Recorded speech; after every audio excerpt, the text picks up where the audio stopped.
What up, man? It's your big brother K-Rino. Check it out, man. Before we get started, I want y'all to make sure that after y'all watch this particular video, to go to the Underground Dialogue podcast right here on YouTube and check out tonight's new episode, man. Y'all do that right after y'all get through watching this one, man. Look, I want to go straight into this. This might be a sensitive topic, or the title of this topic may rub some people the wrong way, but we're going to do it anyway. How much responsibility lies on us to break our own cycles of trauma? What do I mean by that?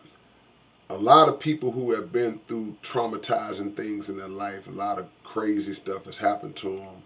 A lot of times by no fault of their own. Other people have done things to them, hurtful things, horrible things, things that they couldn't control. And too many of us spend most of our life, or the rest of our life, trying to, here we go, this is where I get in trouble, ride out the victimhood to the end. Now, you are a victim. Make no mistake about it. You are absolutely a victim. And whatever may have happened in your life, if somebody else imposed that on you and it was unjustly imposed, or was some madness that somebody did, you are a victim. But victim or not, you have to take ownership and take control over the rest of your life from that point on. You have to be the one to say, well, you know what, yeah, this was done. It was out of my control. I can't change what was done. It is what it is. I'm still dealing with it. I'm going to continue to deal with it and then go through my processes. But I'm not going to allow it to dictate how I move for the rest of my life. I'm not going to allow it to affect my personal relationships with other people, with family, with friends, significant others, children, whatever the case is. And I'm not going to let it perpetuate to where it potentially becomes something that may trickle down to people that I really care about.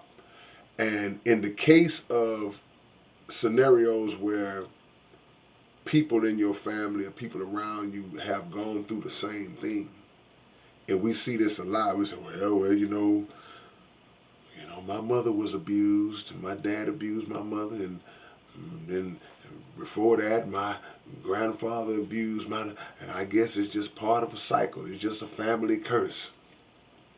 See, when we just accept that and resign ourselves to that as just what it is, then we are not taking the responsibility of being the one, the chosen one, the self-chosen one, to break those cycles. We can't just accept a negative cycle or a cycle of trauma or a cycle of abuse. We have to be the one to say, all right, well, it ain't going to be me. It ain't going to be me for the rest of my life. I've seen situations, and I've talked about it before, where people will have no relationship with their father, or a bad relationship with their father, bad relationship with their mother. And it could either make you say, well, all right, I'm going to be the same way with my children. I'm going to abuse and beat mine because mine beat me. Or you could say, nah, I'm going to be the one to expose my child to a normal, or as normal as possible, way of growing up, to where they never have to even conceive such a thought and such an environment of abuse, where that's not even something that enters into their mind. So we are responsible to break our trauma cycles. We are. Now, does that mean that you do it by yourself? Nah, it means you can get some therapy, you can get help, you can get ministering, you can get friends, close friends and families and circles, things of that nature. But you got to pull yourself out the bed, out your head, at some point to say, all right, man, this is not going to be me for the rest of my life. This is not going to be my go-to. This is not going to be my fallback. Anytime things get tough, I can just lean on and say, well, this happened to me. You don't understand because I went through this. You don't understand because that really happens with a lot of people. They just fall back on that to because maybe at some point they got sympathy when they took that route before, and pity and sympathy and all that can become a drug for some people. And while it's warranted based on what happened to you, it's not. It's only a place. Let sympathy and pity only be a place that you visit. Don't let it be a place that you live.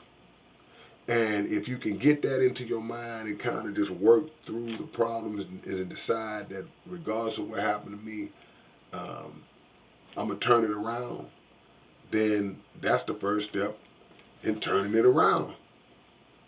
And don't feel bad about what you went through when you know it wasn't your fault.